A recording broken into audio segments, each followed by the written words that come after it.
Everyone to Nerd of the Rings. I have a very special guest today with me. It is Corey Olsen, as you may know him as the Tolkien Professor. He's also the founder and president of Signum University and the Mythgard Institute. So he's been doing online education since before it was cool to do online education.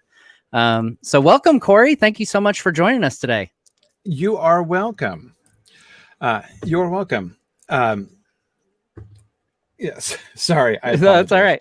I was just getting feedback from other things in my ear there. Okay, sorry. Yeah, it's so good to be. Yeah, I'm plugged into too many windows at once.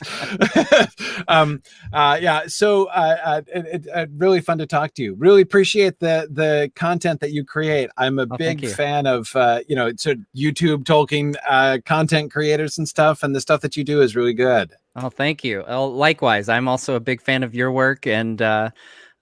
Specifically the Tolkien Professor podcast. I love turning that on for my commutes. You're doing kind of an interesting project with the SilmFilm yes, right now. So tell us about that a little bit. Yeah, SilmFilm has been a lot of fun. So people have been following my podcast for a long time might remember that way back like 2012, early 2012, I started doing a podcast series called Riddles in the Dark when the Peter Jackson Hobbit films were just coming out, right? And the whole idea there was that we were, my co-hosts and I were talking through adaptation challenges. We were excited about the idea of The Hobbit being adapted. We were thinking through thinking through the book, thinking through the different challenges for adaptation. Like, well, how would you do this scene? Oh, but and there's this issue for trying to translate from book to film, and how do we think they're going to address that? So it was a combination of ourselves kind of brainstorming and thinking through the adaptation challenges, which we found a lot of fun. And then, of course, also speculating about what Peter Jackson would actually do, and then analyzing it when he actually did it. And that so we did that for 3 years through the whole Hobbit film thing. And we found that was almost entirely a really rewarding and positive experience. Mm-hmm. The only downside to that experience was the actual movies, which were a terrible disappointment, right? So we had these wonderful ideas about adaptation, and Peter Jackson was unfortunately apparently not listening to our podcast. Listening to the podcast. Yeah, that was his mistake, I think, all along. People say, oh, the problem was splitting into 3 films. No, the problem was he wasn't listening to our genius ideas about what he should have done.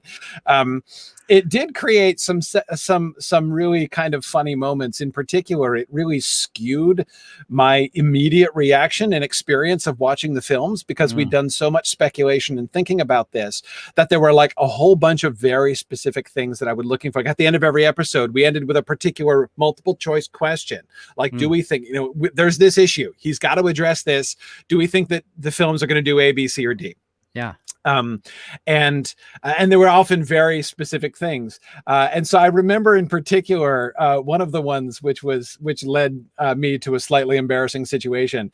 It was, we were talking about the death of, were we going to see, so our question was, will we see the decapitated head of Thror on screen at any point? In the Hobbit film. And I voted yes, that we would. My prediction was that you called it. Yeah, I called it. And so in the film, like when they do the Battle of Azanulbazar and Azog holds up the head of Thror, I actually I couldn't help myself. I actually went, yes! Like there in the theater. And everyone in the theater looks at me like, what is wrong with this guy? That's the bad guys. Right? That is not the appropriate reaction to the decapitation of Thorin's grandpa. That's just not what you're supposed to do. Anyway, so that was kind of funny. But anyway, so as I said, the downside, what we felt at the end of this process was, okay, thinking through adaptation in this way, it was a really wonderful way to engage with The Hobbit, basically, to kind of think through what's going on in The Hobbit. Whenever you're trying to, because the act of translating from book to screen, it makes you think about things from a new angle. Like it's a really kind of fresh way to approach the text, because so for instance, when you have to answer questions like, well, okay, like during this scene, what does Bilbo's face look like? Like, what facial expression? Tolkien doesn't tell us what facial expressions he's making. Like, there's a lot of dialogue we don't get. Like, how would they actually interact with each other? Like, what would that scene actually look like? When you have to ask those questions, which you have to do when you're doing a visual adaptation, it forces you to then kind of approach the text and be like, well, okay, like, what do we think is going on in Bilbo's head here? What can we tell? What would we speculate based on what it says in the text? So it was a really, really fun project. So I decided that I wanted to continue doing that. But we decided to do it in a way that was completely untrammeled by reality, right? Like we wanted to, like we didn't want any actual filmmaker messing up our no budget concerns, none of the no budget concerns, nothing at all. So that's what led to the SilmFilm project. So the SilmFilm project is a theoretical film adaptation of the Silmarillion, and it's we decided this, by the way, 6 years ago. So we were like way ahead of Jeff Bezos on this one. But anyway, we decided it would be an episodic serial, exactly like the LOTRonPrime thing is supposed to be. And we would start it in the Ainulindale, and we would go all the way through. Like the goal, if we complete our crazy project, which if we do, will take like 25 years. Our crazy project is to plan the adaptation from the Ainulindale until Sam gets on the boat, basically. Like, so, from beginning to end of the whole story. So by the time we're long gone, someone will have this wealth of information. They can just go out and make it. That's it. It's so cool because not only that's the thing. It's been a really vibrant fan community project. It's turned out to be. So, initially it was mostly like we were just kind of speculating, going through and talking it through on the podcast and speculating. But we had a bunch of people who were really excited about the project from the beginning and we had some discussion boards and they really took off, and people jumping in, making suggestions and stuff. And so all the time it's gotten more elaborate. We've been doing this like 6 years now. As I said, we're in season 5 now. We're planning season 5. We've split it up into segments. And I should have mentioned, by the way, of course, the reason we chose the Silmarillion is to ensure that we were untrammeled by reality, because of course the stuff that we're doing, we felt fairly confident that nobody would be adapting in our lifetimes anytime soon. So we're not competing with anything yet. When we get to the second age, looks like we will be, but but that was kind of the nice thing. So the way that we split up the seasons, season 1 takes place is from the Ainulindale. It's just the Valar, basically, from the Ainulindale through to the chaining of Melkor, with the like big sort of turning point moment in the middle of the season being the destruction of the lamps. So it's primarily the drama of the Valar and their kind of coming to grips with Melkor's opposition, and we made some interesting changes there. And our real focus was on, we wanted to have the focus be on the fall of Melkor. So one of the major changes we made in season 1 from what the Silmarillion, the Silmarillion text, Melkor is like the evil Dark Lord from day one when he steps in to Middle Earth. And we wanted to Tolkien does dramatize his fall, but it's quick. Like, it happens in the Ainulindale. We wanted to draw that out in time so that we could draw more attention to the process of his fall. Like, why does Melkor fall? Like, what is it with Melkor exactly? And again, that stuff is there in Tolkien, but it's not part of the drama of the Silmarillion. His opposition is kind of the initial really premise. Quick. Exactly. So so that was a major change we made in season 1. And so, by the way, one of the first lessons that we learned, of course, in doing this is that, these like major deviations from the texts that people do when doing adaptations, like, you can't help it. You can't avoid it. You can't avoid it. And, there are these decisions that you have to, make, and some of them that you just want to make in order to emphasize things from the text. Anyway, so that's So that was season 1, and then so season 2 was from the awakening of the elves through to the darkening of Valinor. So it was mostly like the elves' journey, and then the fall of the Noldor over the second half of the season, and then season 3 was from basically the rebellion and the kinslaying at the beginning, up through the chaining of Maedhros to the cliff and the rising of the sun. Oh, okay. Yeah. And then season 4 was basically of Beleriand and its realms. It started with the rescue of Maedhros, and it ended with the final episode. It was kind of not a really climactic moment, but it was like the moment when Glaurung escapes and runs amok for a little while, and then gets chased back by Fingon. But it was primarily about the primary drama of season 4 was like the whole discovery of the truth of the kinslaying by Thingol and the other, and like this whole. So it's mostly about the establishment of things in Beleriand. And then season 5 goes from the arrival of men in Beleriand with Finrod and Beor meeting in episode 1 up through the Dagor Bragollach at the end of the season. We do 13 episodes per season. So anyway, it's like at this point now in season 5, we not only are just like kind of talking through the stories and thinking about adaptation, we've got people doing casting, we've got people doing script outlines. We actually have scripts. People have written scripts for the show. We have like costume design, we have set location scouting, we have the whole deal. Like we're ready. Like you're ready to go. We're totally ready to go. All we need is A, the permission that we would never get, and B, many millions of dollars in funding. But apart from those things, we're so ready to go. I think it would be a fun exercise to have someone who knows the process to look at what you guys have created and then say it would cost this many dollars to produce the show that you're talking about. It would probably cost a lot of dollars considering whom we've casted, because we do like fantasy casting. Like we actually have cast everybody. And so like most people don't like, so who's the biggest star that you've cast? There's so many. All of them? Just all of them. I mean, like, I honestly, like, we had the conversation this year. Like, we've got to be careful that we don't run out of actors. Like we've cast like so many people. But anyway, it's been cool. It's because I mean with some we try not to cast like really important actors for really minor roles. But just to give one little glimpse, we did cast Tom Hiddleston as Fingolfin, and we cast Richard Armitage. We gave him, I think we do this by vote, so we didn't totally control this. We do have the hosts do have veto power, but I try not to exercise that too much. I think Armitage we gave Fëanor. Okay. We did Armitage as Fëanor, Hiddleston as Fingolfin, and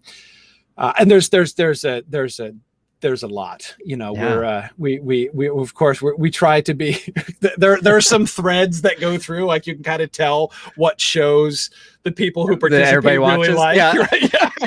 Like we had this run this one year, we're like, okay, we can only cast so many Vikings actors in one season. Okay. Like let's save some of these people. Anyway. So really this was it's a hugely fun project. It's a complete, but it's a really interesting combination of close analysis of the text and really thinking through the text. And with the Silmarillion in particular, it's a huge challenge because so much of the Silmarillion is told from 10,000 feet, right? It's just like plot summary of like, and now in Beleriand, these things were happening. I was like, well, okay, but like, what are the people like? How do they talk to each other? What conversations do they have? So of course we do get those like brief nuggets of dialogue, and almost all the dialogue in the Silmarillion we've included. Right. And it's one of my favorite things when I'm reading the scripts that our team has created. I love those moments when all of a sudden it's sort of the familiar text, like, suddenly pops up, in the middle of the conversation. It's really, really neat. So, but anyway, cool. It's really fun. And so it's both a really fun, sort of critical and analytical project, thinking about the text, as well as a really interesting creative project, a kind of a creative engagement with the text. And it's something this whole process actually has really taught me a lot, is kind of the value of that kind of creative engagement. And it really kind of made me reflect. Tolkien himself that's what he did. Like, he was all about the combination of like the creative and the critical engagement with things. Yeah. I mean, you could easily make the case that The Hobbit is Beowulf fan fiction. You totally could make that case, right? As is like the Rohan section of the Lord of the Rings, totally Beowulf fan fiction, right? And to say it that way is deliberately sort of to oversimplify it a little bit, but yeah, I'll just take that clip and I'll post that online and let people know that you think Tolkien is fan fiction. It is. He's doing fan fiction. He's doing fan fiction of Old Norse mythology. Yeah. He's doing fan fiction of Beowulf. I mean, go back to the Beowulf with the Hobbit thing, right? The Beowulf manuscript, the unique Beowulf manuscript, has a hole burned in it, right? There's this one page that has a hole burned in it and you can't read the text. Well, the bit that's burned out is, so as you know, many people know, and if you haven't read Beowulf, maybe you don't know this, but at the end of Beowulf, there's a dragon, right? You know, Beowulf's final, everybody knows about Beowulf and Grendel. Fewer people read all the way to the end of Beowulf and get to the dragon. A lot of the final boss. Stop with the first boss, right? Yeah. But anyway, the final boss is a dragon, and how the dragon incident begins is that the dragon is like sleeping quietly in his cave on his hoard, and then a thief sneaks in and steals a golden cup. And when the thief steals the golden cup, the dragon wakes up and he misses the cup and he gets really ticked off and he goes and he wrecks the local town. Okay. Now this should of course sound familiar, right? Incredibly familiar. Yeah.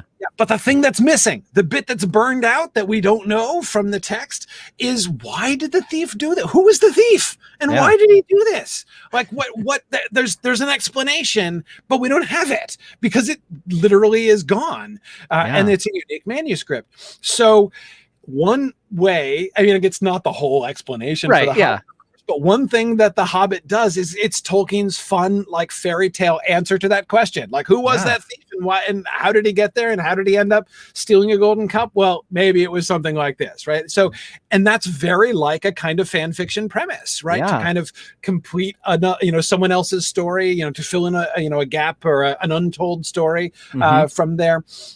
Anyway, that was really, that's that kind of thing. But Tolkien did this all the time. Like he preferred, like when he was doing his own scholarly work, his preferred mode of doing scholarly work, of like laying out his scholarly ideas, was through his writing, was through his creative engagement with it. He could, to give another small example, in Beowulf, there's another line that a lot of people debate about. So this is near the beginning of Beowulf, when Beowulf first shows up on the Danish shore and is going to come to Hrothgar's hall. When he first shows up, he and his men first land on the coast, and there's a coast guard there, like a guy who's supposed to be watching out, just in case anyone invades on a boat. Just like this warrior and his warriors coming and landing. And so his job is to be like, are these guys a threat? Like, should I be sounding the alarm? Should I be lighting the beacons here, or what do I do? So he goes and he talks to Beowulf. And it's his call as to whether or not he like sounds the alarm, or what does he do, puts him under arrest or whatever.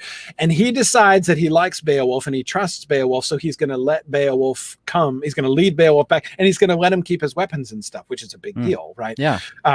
So he then delivers this line, which Anglo-Saxon scholars debated for a really, really long time, like exactly what that line meant, what's the best way to translate that line?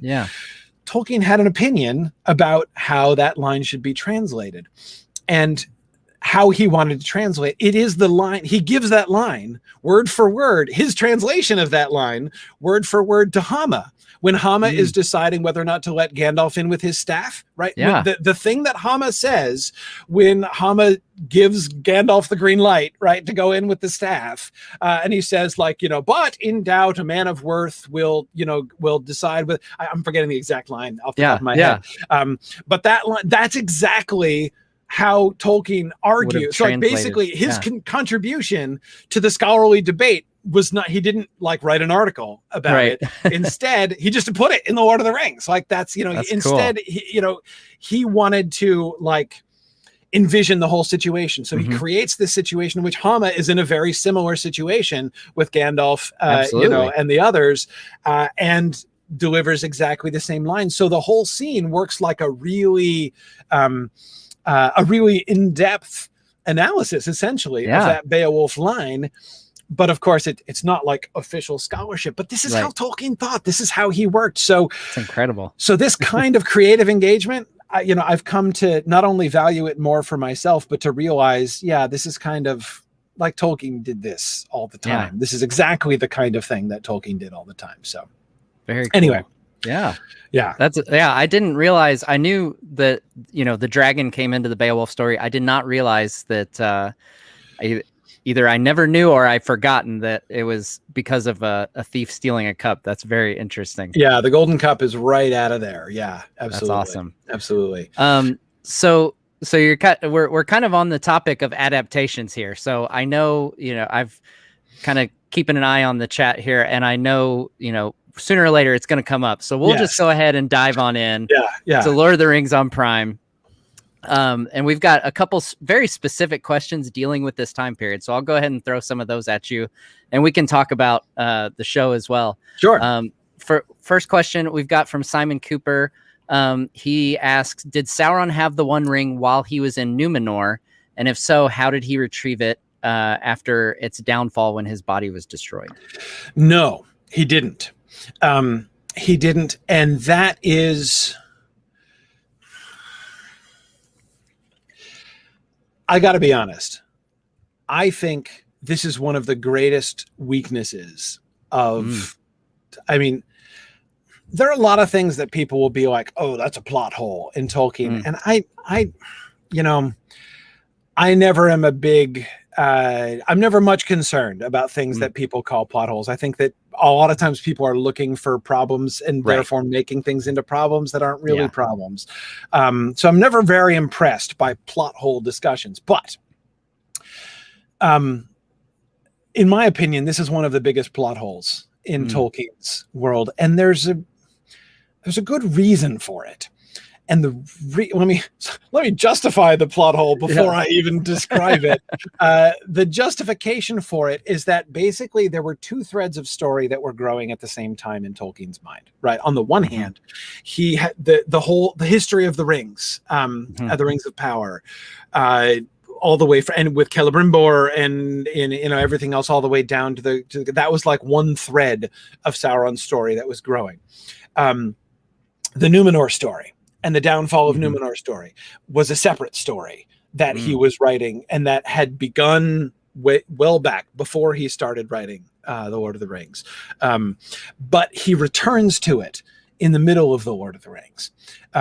He actually set The Lord of the Rings aside for a while and worked a lot on Numenor stuff. This was during the gap. So there are two major gaps of the writing. Like when they get to Balin's tomb is one place where he stopped for like a year writing. And the second time was like in the Emyn Muil, basically. Like right when Frodo and Sam were doing, like when he was just starting to go on the trip of the ring to Mordor, and he kind of petered out for a little bit and wasn't sure how to continue it. So those were kind of the two moments when he just sort of stopped for a while. And during the second time that he stopped, what he did when he stopped was write a whole bunch of Numenor stuff, including, by the way, incidentally, inventing the Adunaic language. That whole language, the language of Numenor, was invented during that period. Wow. And he was really in the whole Atlantis thing that he was doing with Numenor and stuff. He was really developing that idea. He went back to his time travel story connected to Numenor and stuff. He'd started writing a different book called The Lost Road back before The Hobbit was published. That's the one some people might know about, the famous story when C.S. Lewis and J.R.R. Tolkien made a bet with each other. They were going to write science fiction. And so they said, okay, let's do space travel and time travel. And they flipped the coin, who would get space travel and who would get time travel. And Tolkien got time travel and started writing The Lost Road. Lewis got space travel and wrote Out of the Silent Planet, which is the beginning of his space trilogy. Yeah. Wow. But anyway, so so he went back to that and started reworking that concept, the time travel concept, which is all about Numenor. It was Right. all about Numenor.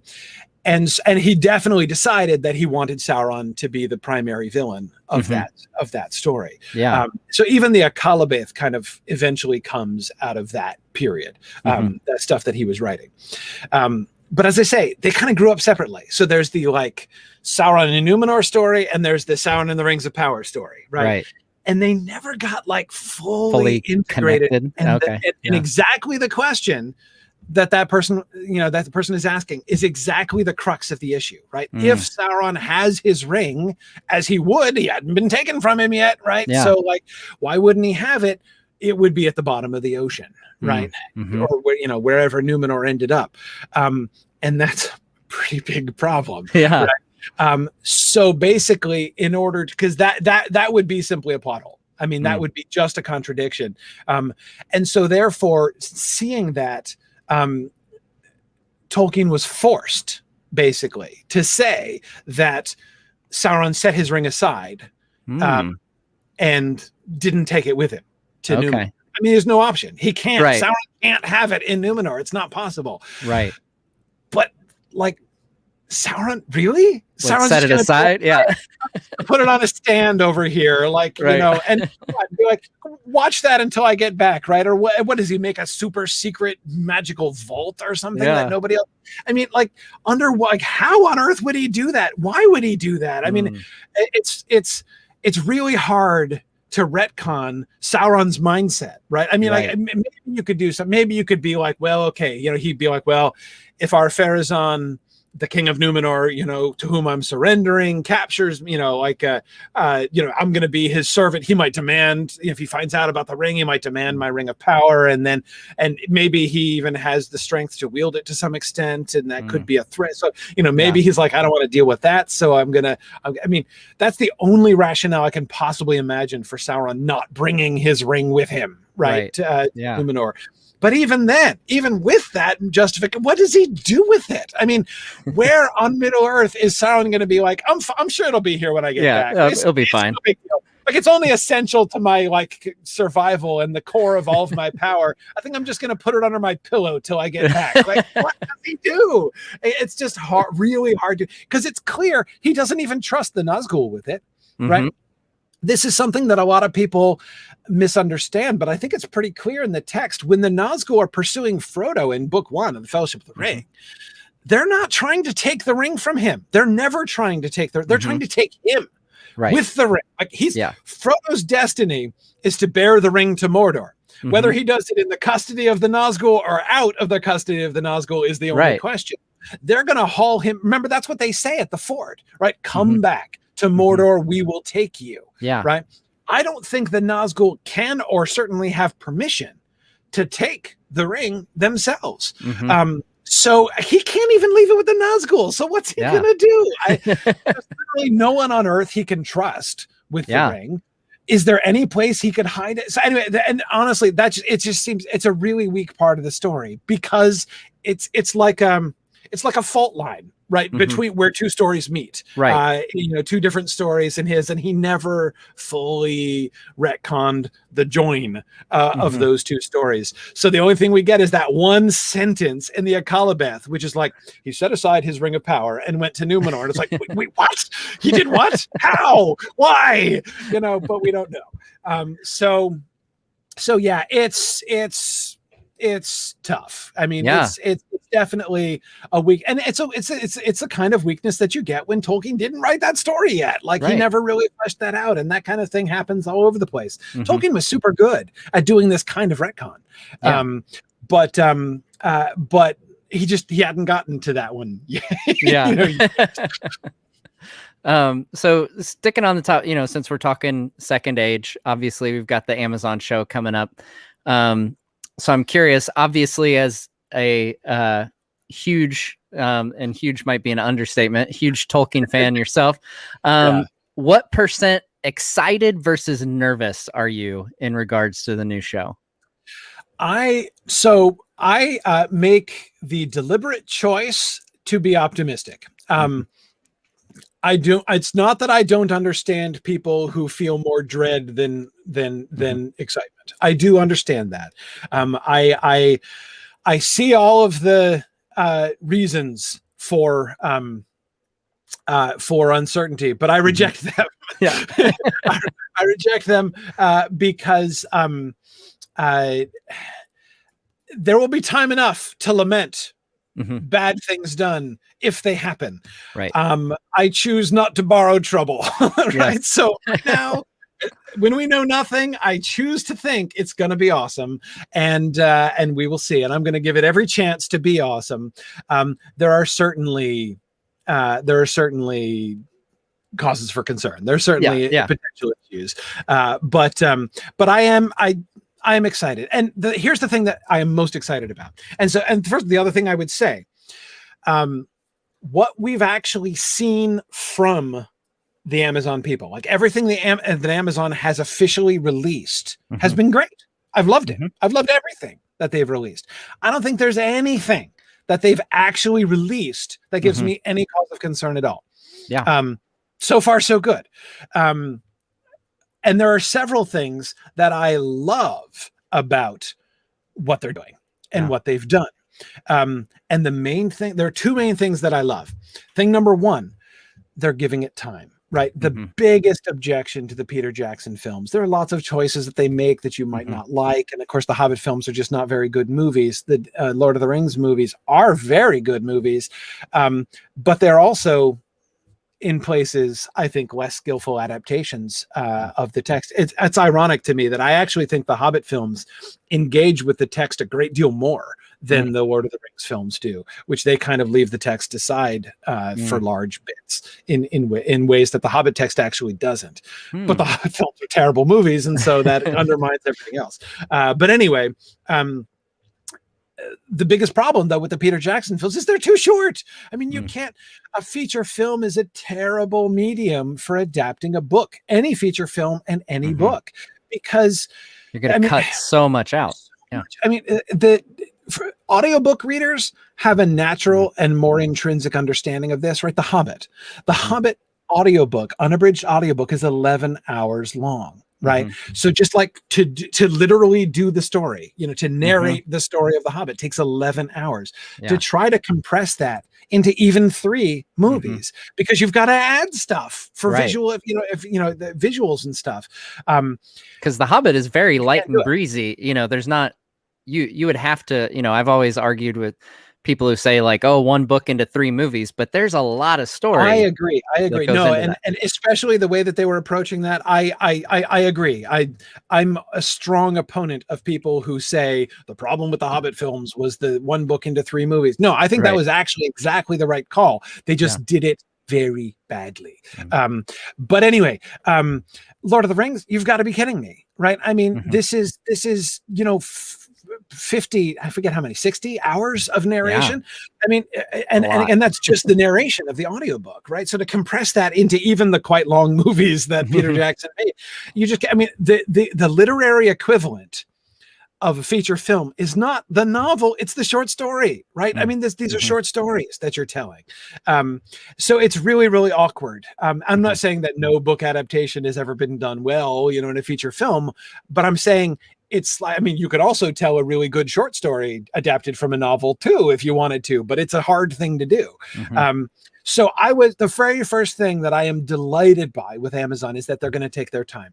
An epic narrative, over multiple seasons is exactly what this story needs to do it justice. So absolutely. I am delighted that they are doing that. They're going to get a chance to really sit down with the story and do so many of the things that they had to just rush crazily through in the film. So that's the number one thing that I absolutely love about the adaptation. The second thing, like as a bonus, I mean, I would have loved it if they were just doing that, starting from The Long Expected Party, right? But doing like I mean, originally, if you'd asked me like 2 years ago, before they'd released anything at all, I would have been like, okay, what I'm hoping for is that they'll give us at least 6 seasons, like 1 season per book, like season 1 from Hobbiton to Rivendell, and season 2, from Rivendell to Parthgalen, right? I mean, that's at the very minimum, that's what I would have hoped for.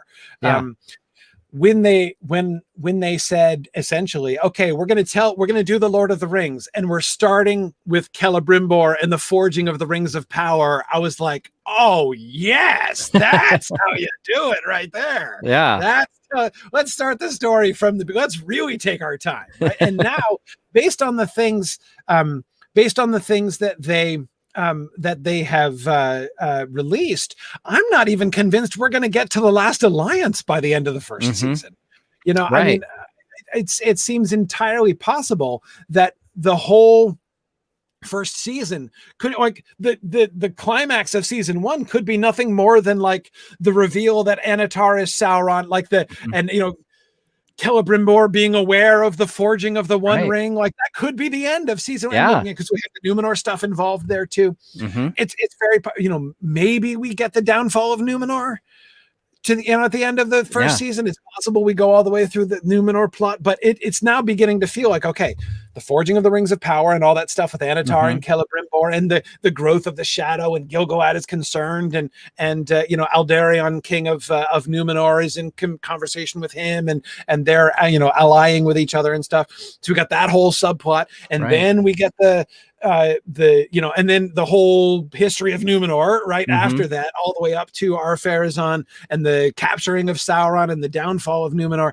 Golly, that sounds like a lot to do in 1 season. Right. To then imagine that we're going to get the whole Last Alliance plot and the, up to the destruction of it now seems like a crazy ambitious thing to try to do in 1 season, which is phenomenal. I mean, like 2, maybe more than 2 seasons, whole seasons in the Second Age. Oh my goodness, that's phenomenal. This is interesting because I have always, and I think this is just my own assumption, I've assumed that the entire show was going to be the Second Age. From what you're saying, it kind of sounds like you're expecting us to go from Second Age all the way through Lord of the Rings, destruction of the One Ring. I think so. And the thing that I had no idea. I mean, because they've everything they've released is all Second Age. It's all pointing to the Second Age, and the Last Alliance is like the utter limit of anything that they've talked about or released. I certainly think that they're going to get to the actual Lord of the Rings proper.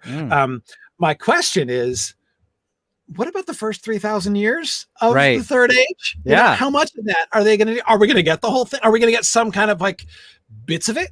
Are we going to get a season about the rise and fall of Gondor? Are we going to get a season about the rise and fall of Arnor? Are we going to do that? Yeah, exactly. With Angmar and all that. I mean, goodness knows there's enough to talk about there. And it's all in the appendices. Well, all that there is in the appendices. Almost all that there is. So it's possible, right? We could, so they could do that. So we could get, who even knows? We could get 10 seasons before we get to the long expected party. Yeah. I'd be okay with that. I'd be totally fine with that. I mean, like a nice 20-year run. I mean, there's obviously a lot of risk involved there, right? To release a series called The Lord of the Rings and not get to The Lord of the Rings for 10 years, 10 seasons seems, a lot to do.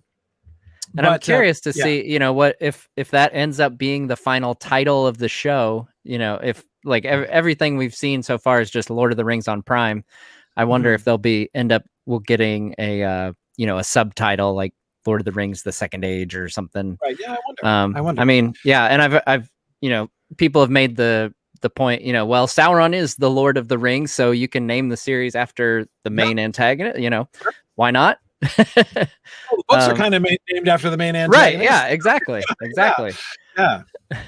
So we've got another question here from this one from Dorian Trussell. This should be a pretty easy one. I think this is kind of a guarantee. The question is, will Narvi and the creation of the Doors of Durin be in the show? I think that's probably a pretty safe bet. Oh yeah. See, though it falls into that period, right? I mean, Yeah. that's another classic early Third Age moment, right? Mhm. You know, Angmar and the wars with Arnor is one. Rise and Fall of Gondor, of course, is another big storyline. Mhm. You know, like Errol the Young and the establishment of Mhm. Rohan, of course, is another big thing. But the dwarf story, absolutely. You know, the Durin's Bane and the fall of the dwarf kingdoms. By the Narvi, yeah, so I would be shocked if Narvi was not a character in season 1. Right. Yeah. I almost guarantee, you know, we'll see Yeah. him and Celebrimbor making the Absolutely. door, something that iconic from the films and that iconic from the books. I mean, but especially, you know, you figure Amazon's going to cater also to fans that have primarily know it from the films. Something as iconic as the Doors of Durin. I think they won't pass that up for sure. Oh, agreed. Yeah, no, I think that's, and yeah, as Edith Senrad just said, you can totally do spin-offs of stuff that's not in the books themselves, like the Blue Wizards, right? Yeah. One of the great mysteries, right? What were the Blue Wizards up to out in the East and or the South? Absolutely, you could do that. And there's a lot of potential. So, I mean, even the stories that are told or pointed to, at least in the third age, is a lot of material. But when you start adding in untold stories that are hinted at but never told, like what the Blue Wizards are up to, that I think is would be a big deal. So lots of potential there. I think that's another one of those where, you know, if you look at it from, you know, it's easy to look at it from a perspective of a book fan and say like, oh, I want to see this. I want to see all these details. And then, you know, you also look at it from a movie studio perspective and you think like, okay, you know, who's the most popular characters from the existing films? And like Gandalf is right there at the top. And like, we have a chance to incorporate 2 more wizards that are pretty popular. You know, even more of like, what was Radagast up to? Like, what was his job? You know, like he's doing something, right? He's not just like, you know, some weird hermit living in Mirkwood, you know, doing nothing. So what was his role? You know, what was his, and, you know, Tolkien's own mind changed about this stuff over time. You know, there was a point, especially like right after the Lord of the Rings, Tolkien was in this, I don't want to like be dismissive and call it a phase, but he was in this sort of like, I want to make sure everybody understands how awesome Gandalf is phase, right? And so that was the point at which he said like Gandalf was the only one of the wizards who succeeded, like everybody else failed. And the whole like Radagast failed is one of those things that like one of the few things that Tolkien said that I'm like, I'll fight you harsh. That one. Yeah, exactly. Harsh. You were wrong about that, Tolkien.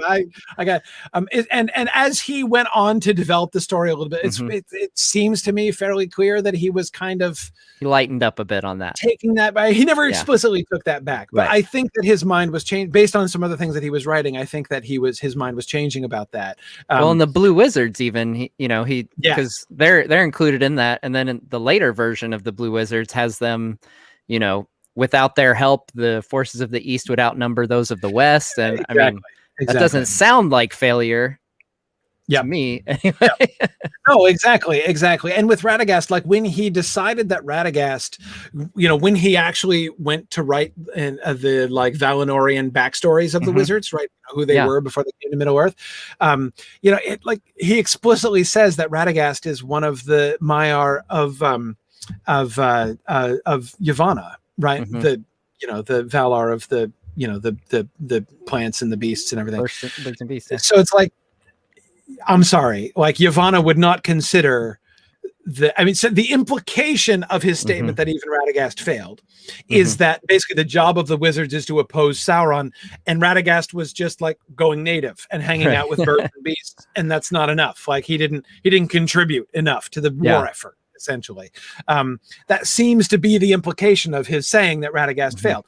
But like seriously, you're going to convince Yavanna that him being friends to the birds and beasts and looking after is she going to call that failure? I think that Yavanna would disagree with Tolkien there too. You know? So that's what leads me to think that he was softening on that. Again, he never explicitly took it back, but then again, he never published it either. The original one in his lifetime, so he didn't have to take it back.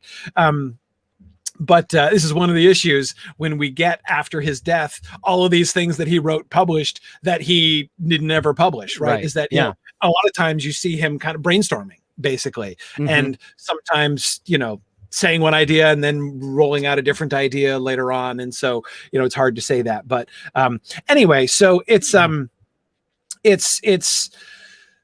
you know, he kind of went back and forth there. But yeah, absolutely. I think there could be some really cool stories, and I would definitely be in favor of some stories about like what the Blue Wizards were doing out east and the kind of impact that had. Because one thing that's clear, it's very easy to read Tolkien and come to like some really simplistic conclusions, right? Like that, like basically Tolkien is saying like, oh, all the people out east and the people like all the people of Rhûn and Harad, which keep in mind, Rhûn and Harad aren't even countries. Rhûn and Harad literally mean east and south, right? So like the Rhûn and Harad are not, that's not a political alliance. It's just like the people of Gondor literally waving their hands and being like the southerly people and the easterly people, right? So anyway, Rhûn and Harad, the people of Rhûn and Harad are not evil people, like who love Sauron, right? You know,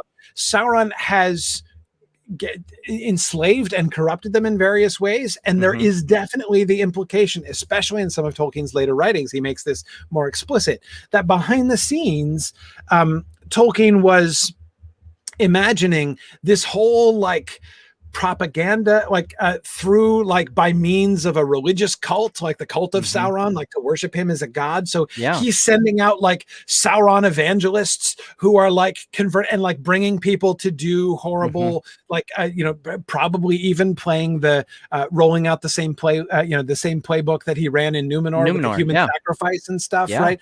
To try to corrupt them morally to the, you know, to get them to do horrible things in his name.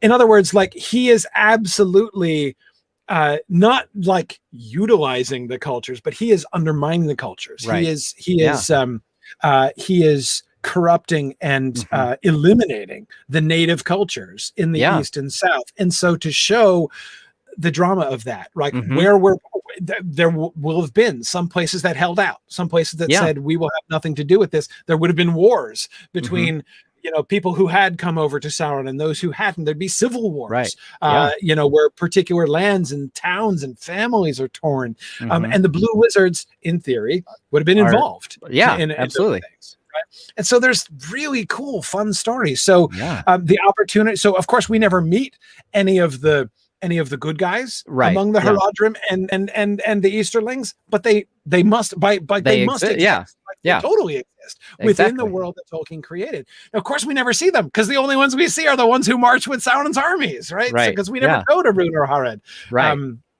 but so I mean, it does. I won't say encourage, but it does enable a really simplistic reading, right? And one especially a really simplistic racist reading, right? Like the reading of Tolkien as racist, I mean, which says like, oh yeah, so Tolkien is saying like all of these, you know, non-white races. The only good people in Lord of the Rings are white people. Or something. Right, exactly. And I mean, this is a result of him choosing the north of the world, right? You know, as like the center, you know, sort of the theater of action.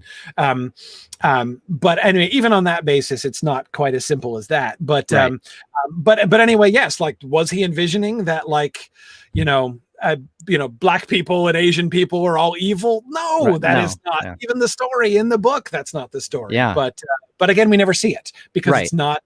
You know, and it's one of those things. Like, I wonder, you know, if Tolkien had more time on this earth, you know, if that's something he would have eventually gotten around to. I mean, obviously he wrote a ton of stuff, and we gradually got that from Christopher over the decades. But yeah, like you said, there's definitely a I feel like oversimplified, you know, narrative that sometimes pops up about this, and it's why one of the, you know, when they released the synopsis of the show, one of the sentences I was most excited about was when it said the far reaches of the map. Yeah. Because Yes. that's always been my, when friends and stuff, because if you can imagine, I'm the biggest Tolkien nerd in my family and friend group. Right. When they ask me, like, oh well, why are all the bad guys, all the minorities are bad, and I'm like, well, let me sit down and talk to you for the next half hour. Right. But it boils down to, like the Blue Wizard thing. They clearly had other people that they were working with. It's not just like these two guys just taking out all of Sauron's forces. They were creating forces of good in this realm. And you have to acknowledge too that as I did a video earlier on all of Sauron's travels, and the guy flees to the east a lot for hundreds of years at a time. So the idea that he has a strong presence in that realm makes a lot of sense. And the fact that you've got him and the Blue Wizards both operating in the east there, I think could depend on how the timeline shakes out for the show, that could be a really cool thing to see in the show. But it's definitely not as simple as some might initially assume. Yeah, there's so much potential for really rich and complicated stories out there. I mean, thinking about exactly what you're describing, and the thing I would emphasize is hundreds of years, right? Because there's lots of hundreds of years in like both when he's out there and when he's not there, right? So he flees out there to the east. So Melkor goes out there first in the first age. Yeah. He establishes worship out there. That's when men fall in the first place, right? The untold story in the Silmarillion of the fall of man. Right. Then Sauron goes back out. So step one, right? Then step two, Sauron goes out there, and there will have been the remnants of Melkor cult, but it's been hundreds of years, right? Generations of men. What's happened to the cult of Melkor, right? How has that developed over time? How has the culture grown from that over the hundreds of years when Melkor is not actively there? There would probably still be a priesthood. Would it have changed in some way? How would it be still placed within the society? Who knows? Then Sauron comes and he's like, okay, I can work with this, right? And so he establishes himself as the new god king and will build a new worship, but there will be some who will resist and some who won't. But then he leaves, and then the same thing, right? So then he comes back after like 1,000 years and is like, hey, the God of old has returned. And some people will be like, holy cow, the God of old is back among us. But others will be like, hey, that's not my God of old. Like, that maybe that, there might be places where like the cult of Sauron had become like quiet and gentle, right? Like it had like become incorporated into other, it's been 1,000 years, right? It could be like, technically, we could have like some little pockets of Easterling society in which like they still theoretically worship Sauron, but they decorate him with flowers and like who knows? Like put him on top of a Christmas tree. Exactly, right? There could be all kinds of like funny and adorable little, absolutely. So because again, who knows the way that like particular cultures are going to grow or the kind of legends that are going to grow around. And so then when Sauron comes back, and he's like all like, I want you to like sacrifice babies to me. They'd be like, that's not our God, right? This is not the true Sauron that we know and worship. So, it's so interestingly complicated, the kinds of ways, and then to have somebody like the Blue Wizards coming around to being like, let me tell you the skinny, right? Like what's really going on with this guy and everything else. So, anyway, there's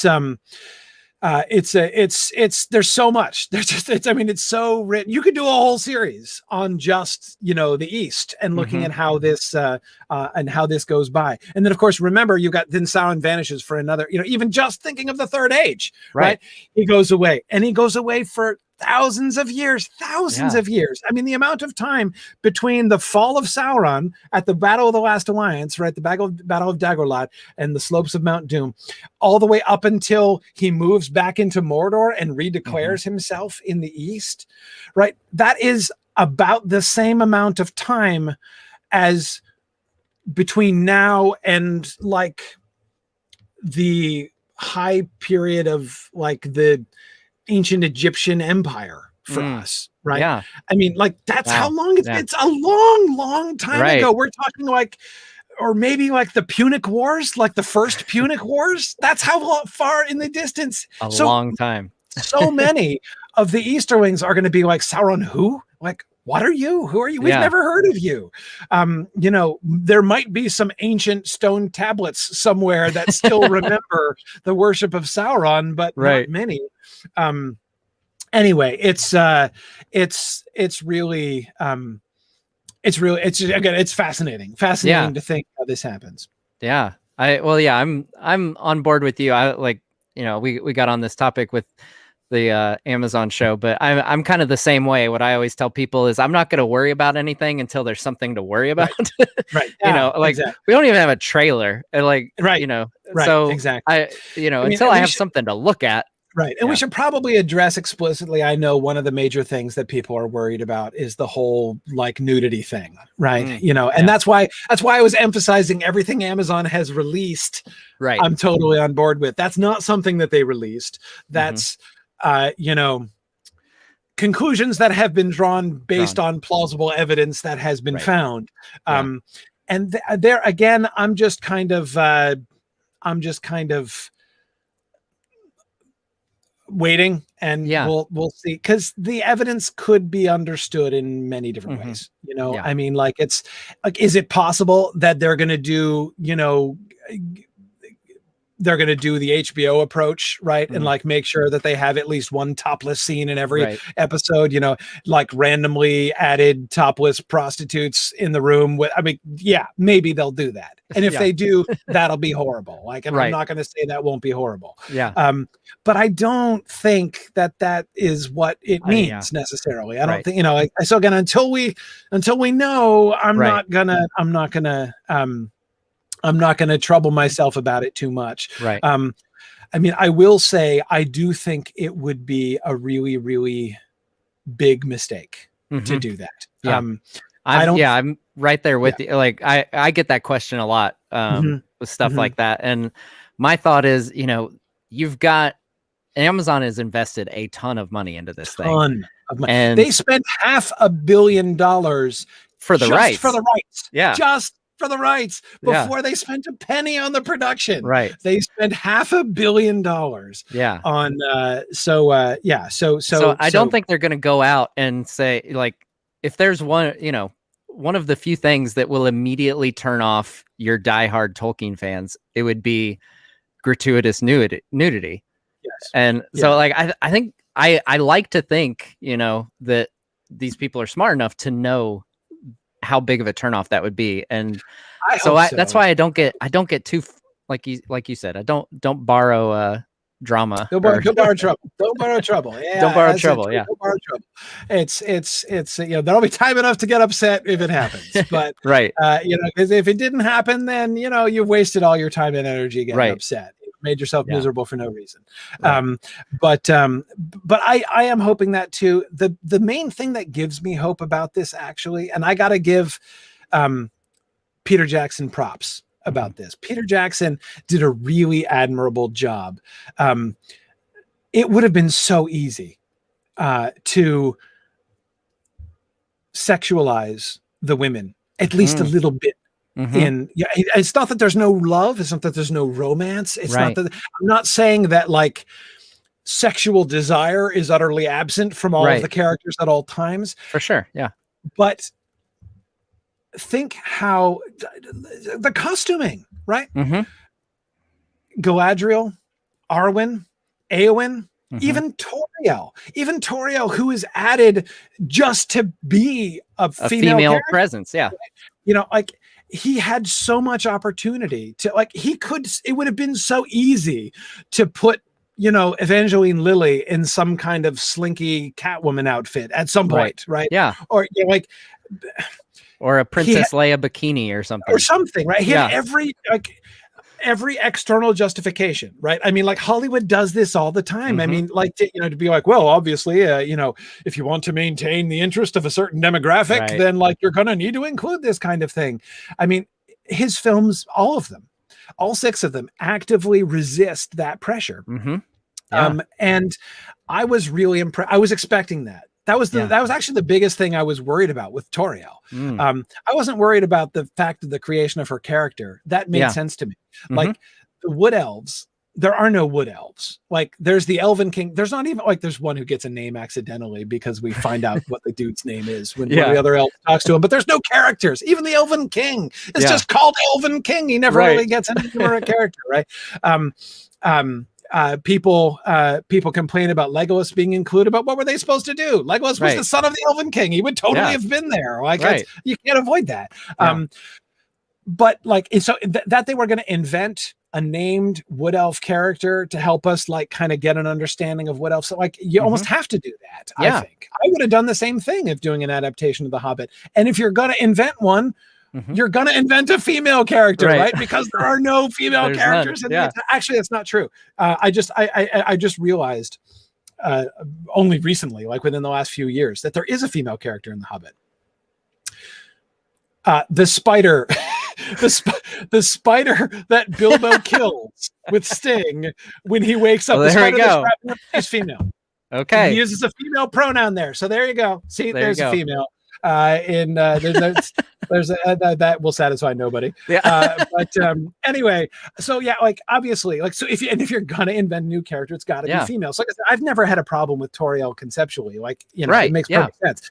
But that's I've actually defended. I've defended Toriel myself a few times because what I've always said is, her as a character, I thought, and I think Evangeline Lilly is great, and everything they did with her character outside of the love triangle, I'm a fan of. Me too. I have read that, that was one of the conditions of Evangeline Lilly coming on was that she would not be in a love triangle. And then the studio wants a love triangle, so they get a love triangle. I feel such personal compassion, even pity for Evangeline Lilly. When watching the Hobbit films, especially, oh my goodness, especially in the end of the last film.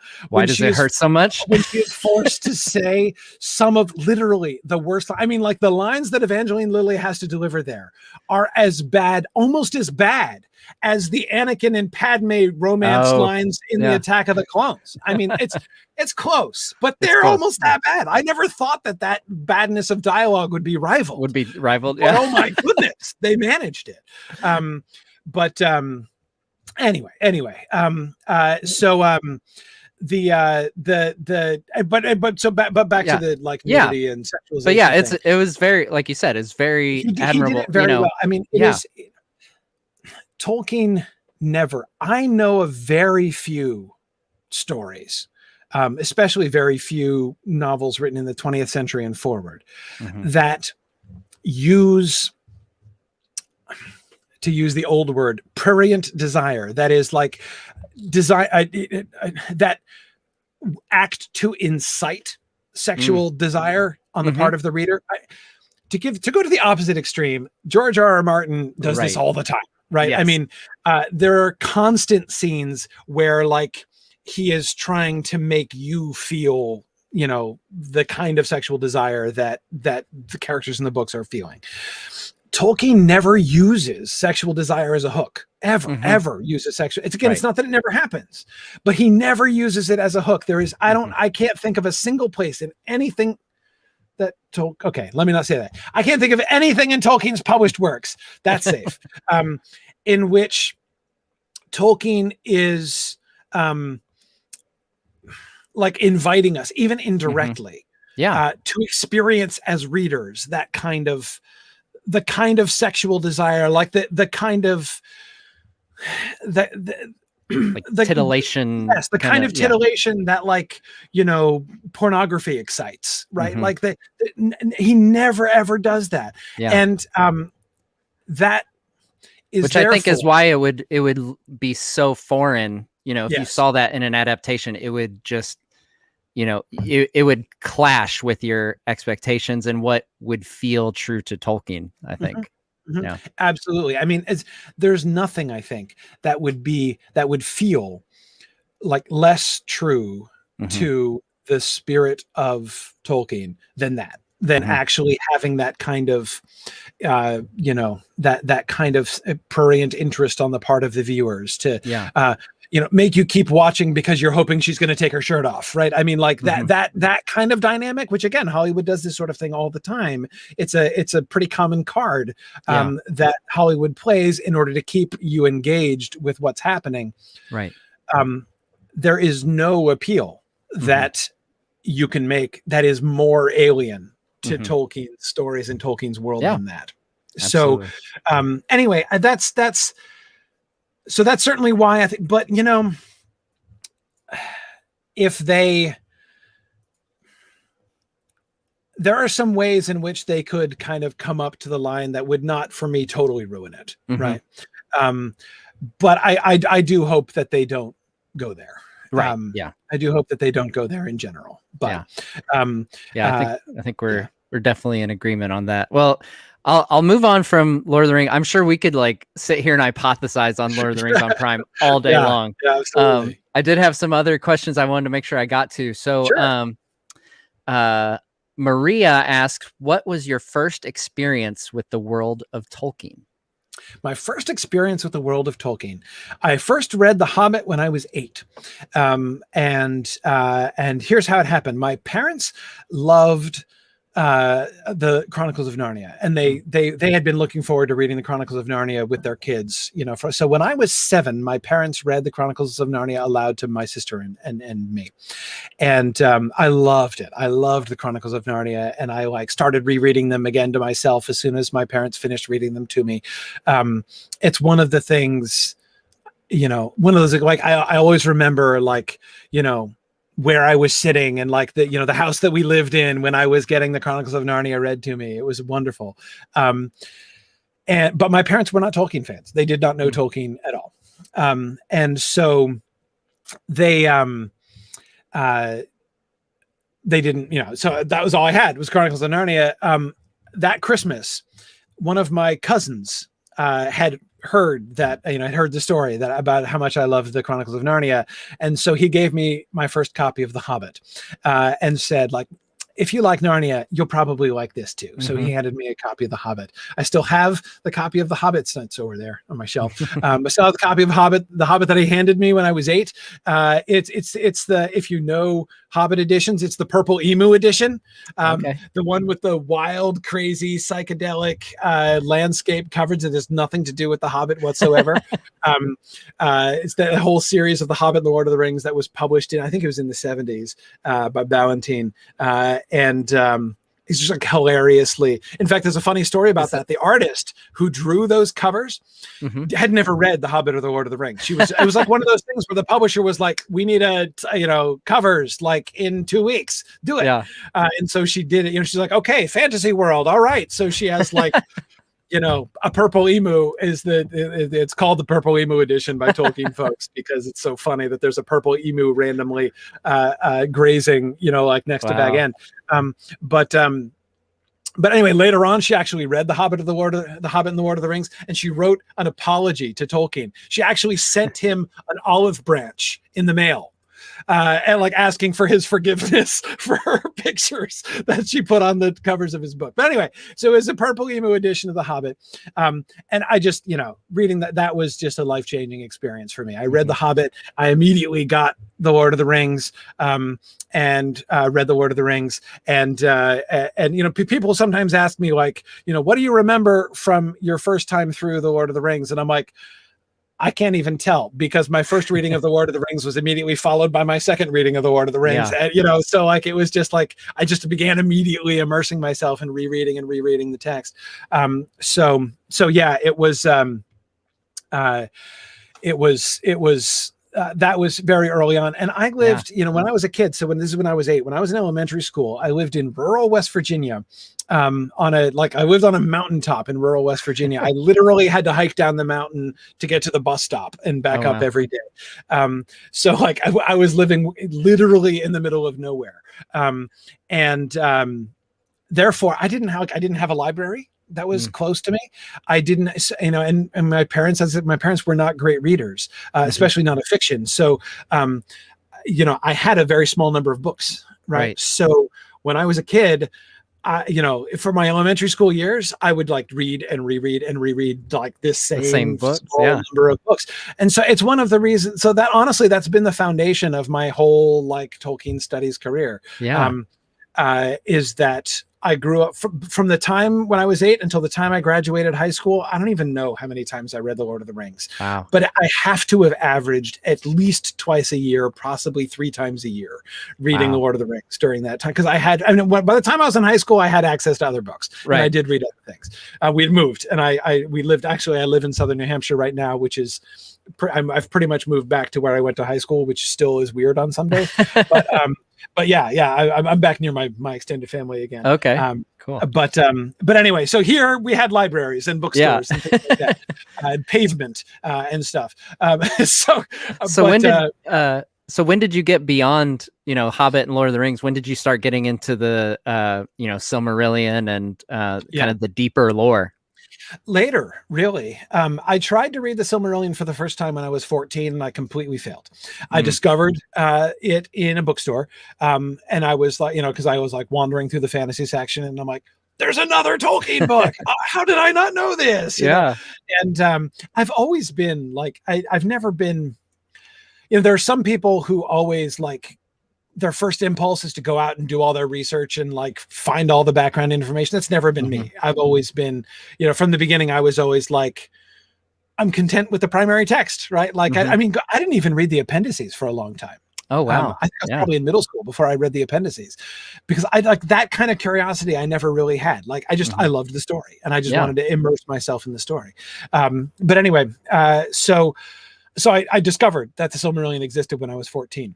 And I was like, wow, this is fantastic. It's like a sequel to The Lord of the Rings. That's just what I want. I want more Lord of the Rings. So I started reading the Silmarillion, and I'm like, whoa. You're like, wait, what's this song is not stuff? More Lord of the Rings. So I don't know how far I got. I think I couldn't have gotten past the Valaquenta. I'm quite sure that I dropped it by the time I got to the Valaquenta. Because, now I dropped it reverently, right? Because it was Tolkien, right? Yeah. So I'm like this must be good, but it's definitely not what I want, So it wasn't until high school, maybe even late high school, that I came back and read the Silmarillion for the first time. And only, thereafter, probably during college was when I was first really reading things like Unfinished Tales and stuff like that for the first time. So yeah, it was relatively kind of late in the game. I saw people joking, and I get this question a lot, people saying like, so how do you become a Tolkien professor? I want that job. First of all, it doesn't pay much. Let me just tell you that right up front. Okay. I get that you should be warned if you're considering this as a career. But basically, step one, become a professor. That's kind of how it works. Makes sense. Because I'm not just a Tolkien reader who declared myself, the Tolkien professor. How that came about. So first I became a professor. Basically, through my love of Tolkien, really, I was passionate about literature, and I was passionate about medieval literature, and particularly Tolkien had really awakened this love for medieval stuff. So when I first read medieval stuff, I'm like, this is awesome. I love this stuff. So when I went to college, I was an English major, and I decided I wanted to go to grad school. I wanted to teach. Teaching is what I really love. And I decided I really wanted to teach college. And I wanted to be a medievalist, medieval lit. I loved medieval lit, and that's what I wanted to study. So I went to graduate school, and I got my PhD in medieval literature from Columbia University. And then I got a tenure track job as an English professor teaching medieval literature. And it wasn't until then and it was funny, like looking back on it, there's so many things in my life that I look back on and I'm like, how dumb was I for so long? For how long? But like, seriously, I think we all have that. Yeah. It never. People would scarcely even believe I was so obtuse, but it's totally true. Throughout my whole college, graduate school, and like the first couple years of my professional professoring career, it never even occurred to me to include Tolkien in my academic studies.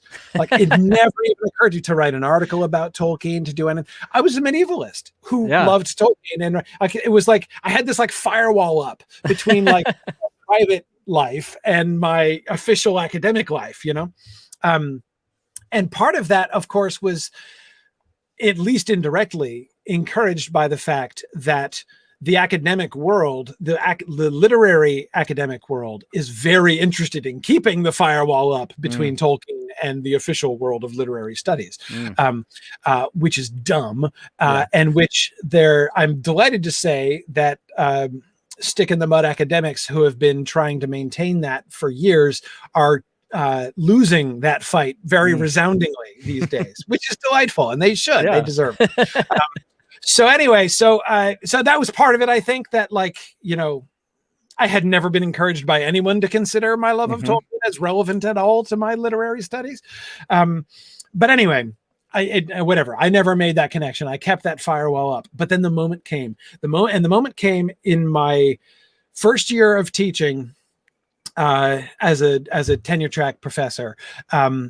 I took over a job as a medievalist in a department where the guy who was retiring, whom I was replacing, had been like a part-time medievalist. He'd done some medieval lit courses on the side, but they had decided when they hired me that they wanted to like do more medieval stuff for their students. So the department chair said, we want you to create several new courses that you can offer. And I was like, awesome, that sounds great. So I'm like, oh yeah, I can do an Arthurian lit class. That's going to be a lot of fun. I'm going to reconceive this class in that way. And then I had the moment when I was like, wait, I could teach a Tolkien class. That would be awesome. And I pitched it, and the department chair said, okay. And I got pushback from other colleagues in the department, especially from the modernist. As a rule, 20th century lit scholars loathe Tolkien. Like, you want to start a fist fight with an academic, go to a Joyce scholar and tell him that Tolkien is the greatest author of the 20th century. And the bouncers are likely to kick you in the street in 5 minutes. Now, why is that? Why? I'm curious. This is a peek behind the curtain that I've never seen before. Oh my goodness. All like mainstream, like traditional 20th century academics all will say James Joyce is the greatest author of the 20th century. Like that's I think it's not universal. Nothing is universal in academics. There will always be some random people who will say, something else. Especially American lit people will put forward, some other American names and stuff. But anyway, the canonical thing is that Joyce is the greatest author of the 20th century. But of course, everyone is aware of the fact that Tolkien is the most popular author of the 20th century. And there has been and it's part of like the whole atmosphere, the whole approach, the whole bias, steeped deeply into the culture of the literature of modernism. It's like of the first half of the 20th century. Especially Brit lit, but even in America, was this deep-seated conviction that which is popular is bad. You can tell a great work by how little people understand it. If people can read it and get it and like it, it's obvious. It obviously sucks, right? And that's an oversimplification. But it's not that much of an oversimplification. Right. Ezra Pound, who is one of the great movers of the modernist movement, he edited a whole bunch of, literary journals and stuff, which had subtitles that said things like "making no compromise with the public taste."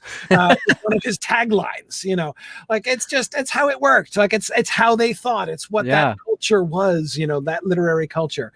And so a lot of that has, I think, kind of infected scholars who study that period. Like they kind of, in some ways unconsciously, in some ways consciously, I think basically sort of adopt that model and say something that is a bestseller, something that is, popular with the crowds is obviously, that's like a strike against it. Clearly a strike against it. Like it's not, it can't be great. It's almost, I feel like that happens a lot in films today. I mean, you look at all the award nominees. That's one of the reasons why, the Lord of the Rings series was kind of an outlier because it was so awarded and it was so popular.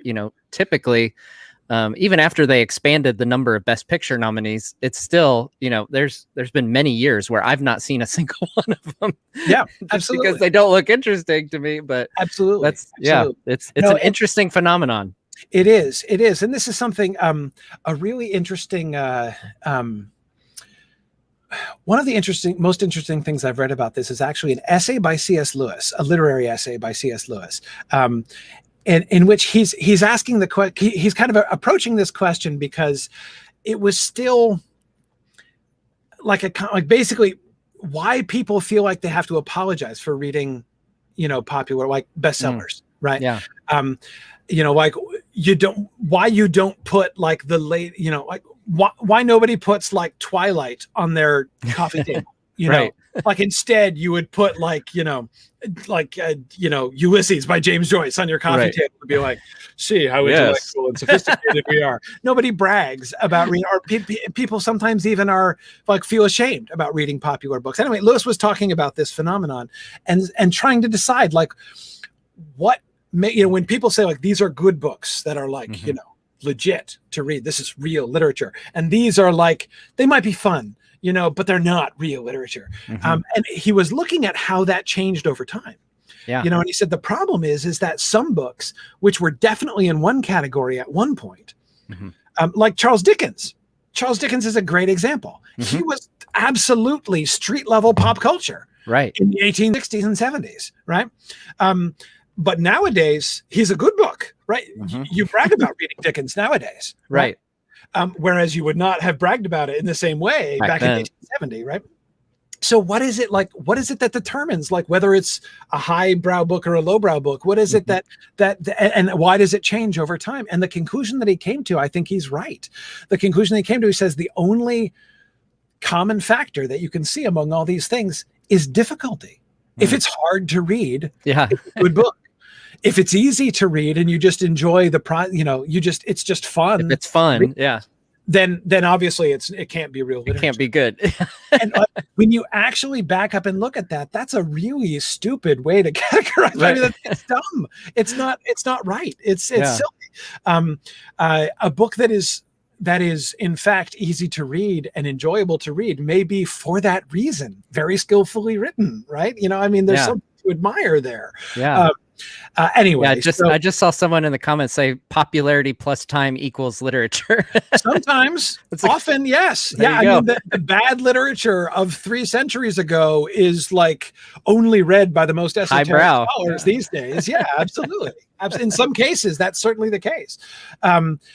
It's because it's harder to read now, because it's more removed from us in culture. It's more removed from us in vocabulary and diction. It's just harder. Dickens is a hard read for some people. I mean, his vocabulary is strange and different. His style is different, and but in those days, again, it's what like your average person on the street was reading and how they were talking. So anyway, it's a weird thing. But anyway, so this is why. One of the reasons why, because Tolkien is so popular, because Tolkien wins every single poll that was ever made about like what is the most influential book of the 20th century.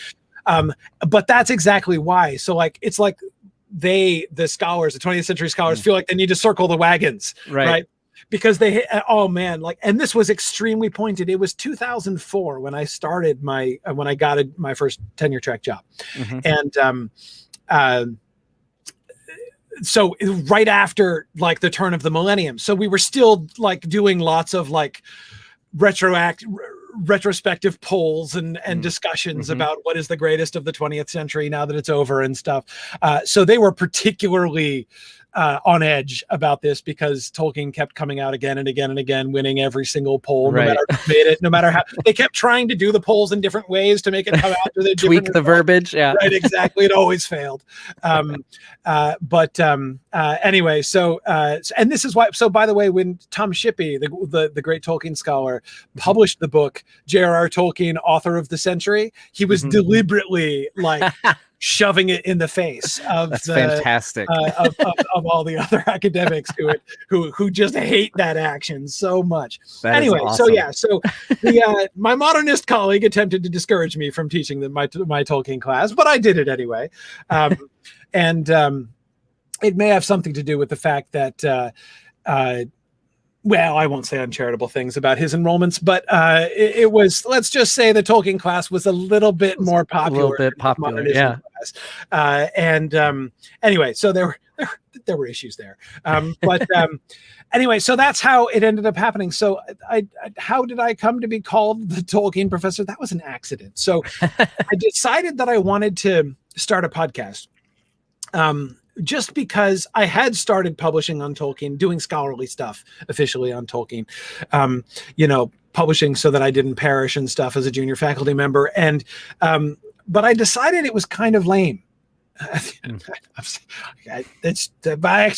was kind of what it was. Because I was like, look, you publish something in a scholarly journal. Scholarly publication means nobody can read it, basically. Like, that's what it means. Because to publish something in a scholarly journal means that it's set aside, like nobody has access to that. Like they're enormously expensive. So like only research libraries have copies of the things that, so I'm like, it just felt to me dumb. I'm like, why would I spend all my time working on Tolkien and publishing things on Tolkien, which like nobody can get access to, or only a very small number of people can get access to, when I feel like there's a whole lot of people out there who would be really interested in Tolkien. As you've seen, there's a large audience of folks who are really passionate about Tolkien. And I had a vague sense of that, though I didn't even, I underestimated it at the time. I mean, at the time, I remember talking to my department chair and I'm like, I bet you there are hundreds, maybe thousands of people who would be interested in this. And then I experimented and I released, a lecture series in a podcast instead of, publishing stuff in a scholarly journal. And I had 10,000 followers within the first month or so. Right. And I'm like, okay. Even more than I thought. Okay. So, but yeah, so when I was first so I was making a website and I was naming the podcast, and I was like, all right, I want something that's going to be like truth in advertising, right? So like, cause I'm a professor, so I'm going to be lecturing now. Like I want people to understand that that's what, that's what they're getting, when they click on this or something. And I want it to be clear. So I'm like, okay, TolkienProfessor.com. Like that's pretty simple, right? I'm a professor. I'm talking about Tolkien. That's going to be good. So my podcast, I'll call it the Tolkien Professor. What I didn't anticipate was that people would start using that as a title. Right. Like, and right away it started happening. People like, hey, I'm listening to the Tolkien Professor. And I'm like, oh, wait, that's really bad. And my colleagues have been giving me a hard time about this for a decade now. Mike Drought, I don't know if you know Mike Drout's work, Tolkien scholar. He's a wonderful Tolkien scholar. Name sounds familiar. Yeah. He's awesome. He teases me every single time, like when we had him at MythMoot, the annual conference that Sigma hosts. And so I was on a panel with him and he starts off and he's like, can I just say what an honor it is to get to sit next to the Tolkien Professor. He always brags me about the definite article. And I'm like, there are lots of other people, professors who do Tolkien. Not saying I'm the only one or the definitive one. So yeah, I might have planned that differently if I'd anticipated that. But anyway, that's funny. So when one of my friends, when I was toying with the idea of starting this YouTube channel, I was firing off some names and I was like, yeah, I'm kind of digging Nerd of the Rings. Like I get called a nerd a lot. And this friend goes, well, do you want it to sound more academic? Like, what if you called it the Tolkien Professor? I'm like, dude, that's been taken for so long. Yeah. I'm and B, I'm not a professor. So yeah. So we've covered, we've talked about the Amazon show, we've talked about the movies a little bit, talked about the books, obviously. So another thing that you're really big into is on the gaming side is Lord of the Rings Online. Yeah. You actually do a regular live stream. Yep. So tell me, so I am in the unique situation where I've dabbled in Lord of the Rings Online in previous years, but I made the mistake of updating my iMac like 2 years ago, and then I couldn't play it. So I never actually got into it. So as a newbie, what advice would you give? Because right now I feel like, if you haven't got into it, it can be kind of daunting to think like, this thing's been out. Yeah, this thing's enormous. Like what advice do you have for me as a newbie getting into Lord of the Rings Online? So general comment on the Lord of the Rings Online, it is a gorgeous adaptation of Tolkien's world. And I mean that in every sense. It's artistically gorgeous. I love what they've done with the world of Middle-earth there. I have been, every time I've met the folks at Standing Stone, the makers of the game, a bunch of times. As it happens, they actually their home base is about an hour away from me. They're up here in Massachusetts. So I've been down to their studio several times. And I'll sometimes we'll do like little, podcast episodes and stuff, basically with we'll sit around and chat. But anyway, whenever I meet them, whenever I talk to them, I always say the same thing. I'm like, tourist mode, please enable tourist mode. Like I would love to be able to get people to just, to enable folks to just get in the game and walk around without worrying about getting slaughtered, by the mobs on the land, in the landscape, because of course, not only are there lots of, enemies that you've got to fight, but if you're really low level, like, the different areas, of course, are ranked by, it's sort of not linear exactly, but it is progressive. So, you get to Gondor. Gondor is a level like 105 landscape. So like the deer in the landscape are level 105, right? Oh man. And so like the more under level you are, the more aggressive the creatures are. So I actually had the first time I went to, because I've been playing for years. I don't play that much. I don't get much time. I mean, honestly, right now I pretty much play when I'm on my live stream, and I don't really get much of a chance to play otherwise. So I'm going through the game really, really slowly. And so therefore they actually have been producing new extensions and new content faster than I've been able to play it. They're pulling away from me, basically. But so anyway, so I'm always under level. Like my highest character is always still under level, but I always want to see the new things when they come out. So sometimes I'll get, higher level characters will help me. They'll like transport me to the spot, and I'll get a tour of places and stuff. But I remember they bodyguard you. Yeah, they totally do, and it's hard work. Like there'll be like a net of like max level characters, like trying to like kill all the things that are charging in to attempt to kill me. And I don't make it easier because I'm like, ooh, look at this over there. And I'm running over there to look at this thing. And they're like, wait, anyway, it's always fun. I remember the first time I went to Henethanoon when they had just released Athelion. I'm like, I want to see Henethanoon. I want to see the waterfall and everything. I got to Henethanoon and I went down the tunnel into Henethanoon, and I was almost all the way down the tunnel, and I was about to get to the waterfall when a doe from the landscape pursued me down the tunnel and killed me.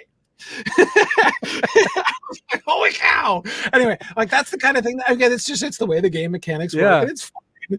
But yeah, tourist mode. I wish they had tourist mode. Like just like, make you unkillable, unnoticeable by the mobs. You can't do any quests. You can just wander. Just sightsee. Just look at the surroundings and see Middle-earth. So I've been arguing for that for years, and they haven't done it yet. I'm sure there are reasons that I'm not a game creator, so I'm sure they're harder than I think it is. But anyway. But it's a really cool word. But not only is it gorgeous artistically, and they've done a really, really good job, they are really careful readers of the text. I have great admiration for their lore people, the lore masters down there at Standing Stone. Chris Pearson has been their chief lore master from the very beginning of the project. He's come and he's spoken at Mythmoot also too before. He and Jeff, Made of Lions, as he's called. His username in game. They're wonderful. Both of them are wonderful. He's Made of Lions. Jeff is the main storyline guy, the main quest storyline guy, and Chris is the main overall lore guy. Yeah, they do such a wonderful job. They read the text really carefully. Whenever I go to a new area that I've never seen before in LOTRO, the first thing I do, there's always something like, it'll spark like a memory of a particular detail of the text. And I'll always go looking for it. So like for the first thing that I noticed when I got to Frodo's house at Crick Hollow, right? Mhm. Is that, you know, when you get to Frodo's house in Crick, the first thing that you'll see is there is a torn cloak lying on the doorstep. And I'm like, oh, perfect. There's a Wow. torn cloak on the door, just exactly as Gandalf described it was there. Like the attention to detail is really, really Wow. good. The first time I went to Tom Bombadil's house, the very first thing I didn't go inside. I ran around the back of the house to see if there are rows of beans on poles outside the back window that Frodo sees when he wakes up and looks at the back window. And there are. They put beans on poles in the back. Like, really, really careful attention to detail. I'm not saying it's perfect. There are some places where, because obviously, just like we were talking about with movies, when you're doing game adaptations, there's a lot of things that you've got to that you've got to change, that you've got to make, to alter in some ways, in order to make the whole game world function and everything. It can't just be a one-to-one. Exactly. But they are very, very careful. And the storylines that they develop are very, very good. I love the narrative of the story. The live stream that I'm doing, I do my live stream. So, my Twitch channel is twitch.tv/SignumU. That's the SignumU Twitch channel. And I sometimes do stuff there. My weekly stream is on the Lotro official Twitch channel, Twitch /Lotro stream. But it's on Friday afternoons at, what is it? I should know what time I meant to say. 1 o'clock. I think it's 1 o'clock. Yes. 1 p.m. Eastern is when I begin. Phil, who is one of the people who's here in the chat, I see him, is my my lore master who takes questions and makes sure that I see the questions that people ask, and he'll be laughing at me that I can't remember what time it starts. What time?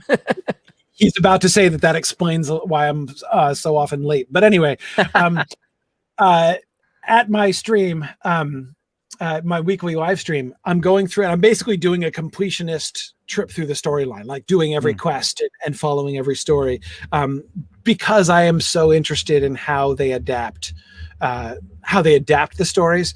Obviously, when you're doing a game, you have much more even than in a film. When you're doing a film, there's so many things that you show that aren't explicitly said in the book, right? So there are decisions you have to make that the book doesn't have to make, all over the place. In the game, it's even more detailed because of the dilation of time, right? So, like, for instance, my character, whose name is Grifflet, he's a hobbit burglar named Grifflet, and he's traveling around Rohan right now. He's been doing Rohan for a while, and you're traveling around Rohan at the time, like right before and right after Wormtongue has been exposed. Okay. Yeah. So basically, what they have to do is not only flesh out, like, what are the different cities and towns and areas in Rohan like? What do the towns look like? What are the cultures like? What are, what's the difference, in the landscape and feel and culture of, like, the Wold versus the Westfold, and all these other things. So it's not only that they do that bit of world building for one thing, but then in addition, what's the story in each of those places? Like, what is Wormtongue been up to? What kinds of decrees, Wormtonguian decrees have come from there to the various places, and how are the different thanes and reeves of the land responding? And what kinds of conflicts is this creating? Who's on Wormtongue's side and who's not on Wormtongue's side? And how are they not, and what are they doing? And so in each place, you're sort of discovering these things, and you're, helping the different people. So, again, even in a film, you just get a glimpse of this, right? But of course, in the game, you're going around and you're like doing all these. You've got like 50 quests in one town, and then you go to the next town, you get 15 more quests in the next town, and they're all like kind of theoretically parallel, right? So that that moment, that, like, in the month before Wormtongue is exposed, but when his power is at its peak, that moment gets dilated over hours and hours and hours of gameplay in multiple different places all across Rohan. It's really, really fascinating. So I'm just imagining Chris's office being like the meme with, like, the conspiracy theory stuff, That's what I'm imagining, with all the strings and stuff. It's really complicated. It's very complicated with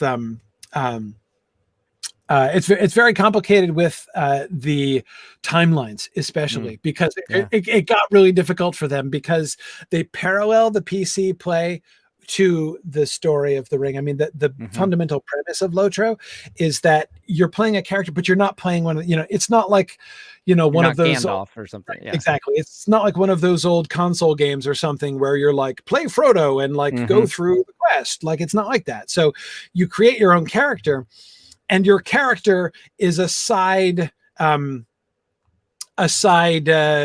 a peripheral character, like of the whole thing. So your job is not to go with the company. Your job is to like go around the company. And they are brilliant at, they are brilliant at finding ways to tie it into explicit references in the text. One of my favorite examples from early in the book, you may remember that when they get to Rivendell, right? So in the first chapter of book 2, Many Meetings, right? When they get to Rivendell, and then after the council, we're told that they're there for a long time, like right? 2 And while months they're or there, something. and then while they're there, they're sending scouts out and everything.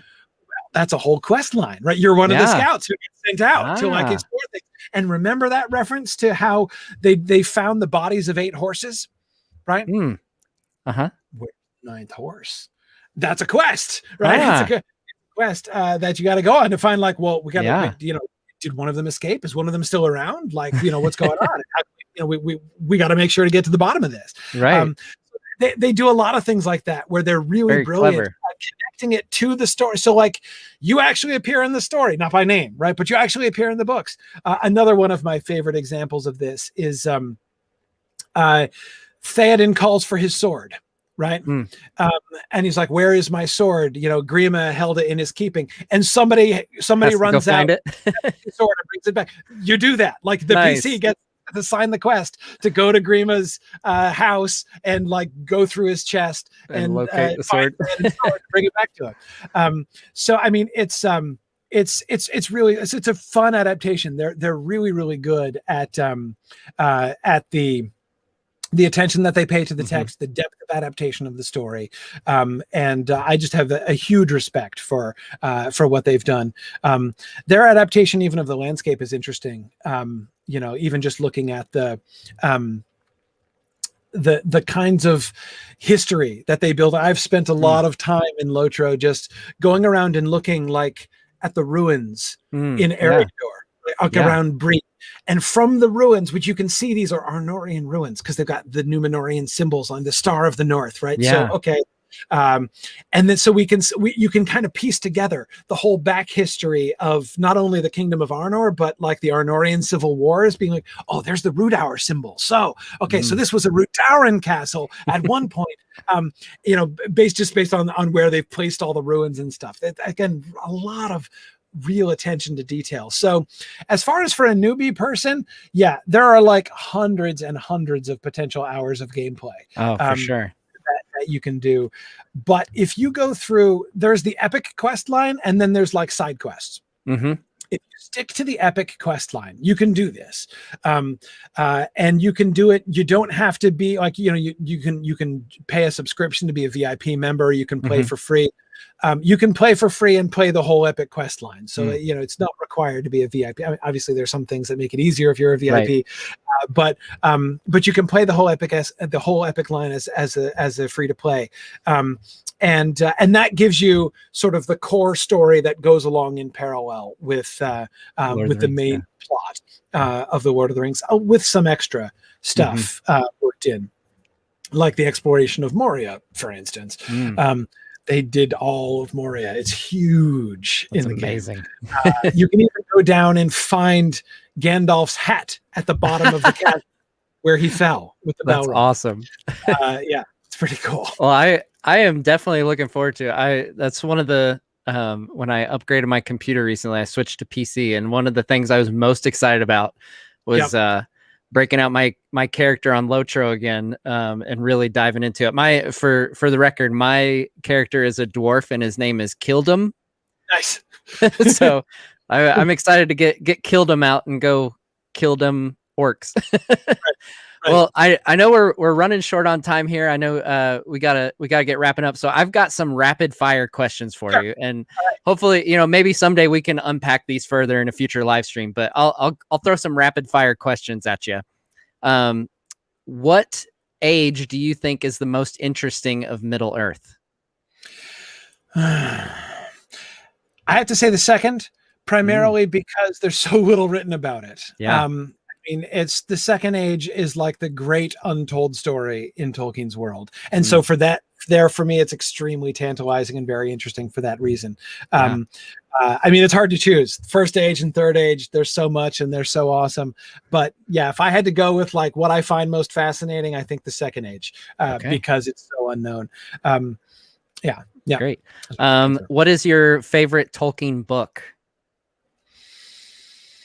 Favorite book. Okay, let's see. If we say favorite thing that Tolkien wrote, I think my favorite thing that Tolkien wrote, The Lord of the Rings is his great work. But that's, cheating. My favorite thing is Leaf by Niggle. I would say Leaf by Niggle is my favorite of Tolkien. My non Lord of the Rings category. My favorite thing written by Tolkien is Leaf by Niggle. I love it's one of his short stories. I love Leaf by Niggle. Great. Yeah, it's a fun one. Do Balrogs have wings? No, definitely not. Absolutely not. Under no circumstances do Balrogs have wings. That's explicit in the text. The wings of it's a metaphor. It's a metaphor. First, he uses a simile. The shadow spread out behind him like wings. Wings. Then after that, he metaphorically says, and his wings, that is the shadow that was like wings spread out around him. But he obviously doesn't have wings, because if he did, he probably wouldn't have plummeted down. Balrogs, of course, are always plummeting off of high places in Tolkien's story, which is a very peculiar thing for winged creatures to end up doing. What's more, it's even more explicit in the non-Lord of the Rings stuff. We won't get that one glimpse of the Balrog, which has that one very famous simile and metaphor in it. But it is extremely explicit. One of Melkor's biggest restrictions in the First Age was that he had no air force. And the Balrogs are very plainly and explicitly they are his heavy infantry. They are his heavy ground troops. Which is why it's such a big deal when the War of Wrath, when the winged dragons show up. Really big deal, exactly, because it's the first time Melkor ever had anything winged. So yeah, it's not a debate. Like there's no there really can't be two opinions on this subject. Like it's very clear that Balrogs don't have wings. But I will give one caveat. I totally understand artists who depict the Bridge of Khazad-dûm always want to give the Balrog wings, and I get it. The Balrog looks so much more cool. Awesome. Yeah, like wings are cool. Winged Balrogs look way cooler than unwinged Balrogs. Like I totally respect that. So I'm not going to harsh on any artist. Like John Howe always depicts a very explicitly winged Balrog. It's fine. I get it. But it's not. No, they don't have wings. Okay. I'm glad I'm on the same page. I've always had that. I think I listened to a podcast one time where that was brought up. And so ever since then, I've been a convert. I'm like, okay, my eyes have been opened. They don't have wings. So next question, who is Tom Bombadil and what is your favorite theory? I know we don't have like a finite answer. We don't. But I also don't think he meant Tom Bombadil to be like an utter mystery either. So Tom Bombadil clearly, based upon his own account, he's not one of the children of Iluvatar, right? So he's not a man. He's not an elf. He predates elves, obviously, right? Which means he's got to be one of the Ainur who came into Middle-earth. Like he has to be. He remembers. He remembers like he was in Middle-earth before Melkor came into it. Right. There's not a large cast of characters. There's like the Ainur, and that's all at that point. So he must be one of the Ainur. He's not one of the Valar or one of their Maiar, one of the Maiar who are kind of like, the sort of lesser servants of the Valar. The assistants of the Valar. He's not one of them. But he's one of them also in a different. I mean, he's a free agent basically, but he's of that same class. I don't think there can be any. I mean, within the world as Tolkien defined it, there's only so many things he can be. Yeah. So in that sense, I don't think it's that mysterious. But he is mysterious in the sense that he is the one that we meet. There are, I believe, in Tolkien's world, many spirits like this, many kind of free agent spirits who are attached to Middle Earth, who are kind of who are geographically restricted, like spirits of the land. Karathras is another one, right? Karathras exists too. I don't think that's just a way of talking about the weather, right? I mean, there is a spirit of Karathras. So anyway, and it seems from other writings that Tolkien was thinking in that way, actually quite like Goldberry. She's the daughter of the river. Right. And and one of the ones that I recently discovered that I've liked, like just dropping on people and say, hey, Google this, is Baldog, the orc that's a Maiar, but it disguised as an orc, which is really interesting. So yeah, I'm with you there. Yeah. Okay, I don't think we have time to get. Go ahead. That's a fun theory. I know there are a lot of people who like to think that Tom Bombadil is a Iluvatar in disguise. It's totally not Iluvatar. Yeah. And that Tolkien explicitly addressed that. I mean, like he talked about that.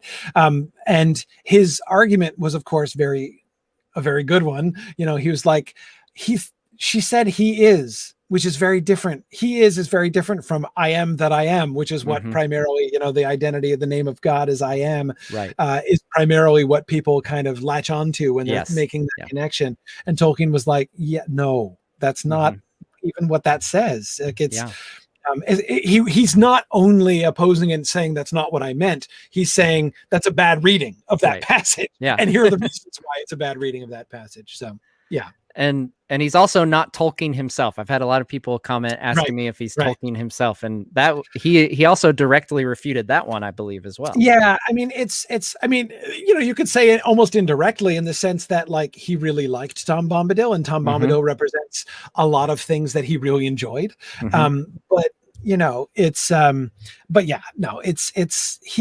he is a separate, strange, independent entity. And that's how Tolkien kind of wanted him to be. But I mean, I can't blame the people who want to know the answer to this question. Oh yeah. Because the kind of world that Tolkien has built and went on to build and to intensify is exactly the kind of world where there should be answers to these questions. So you can't blame people for asking it. Yeah, for sure.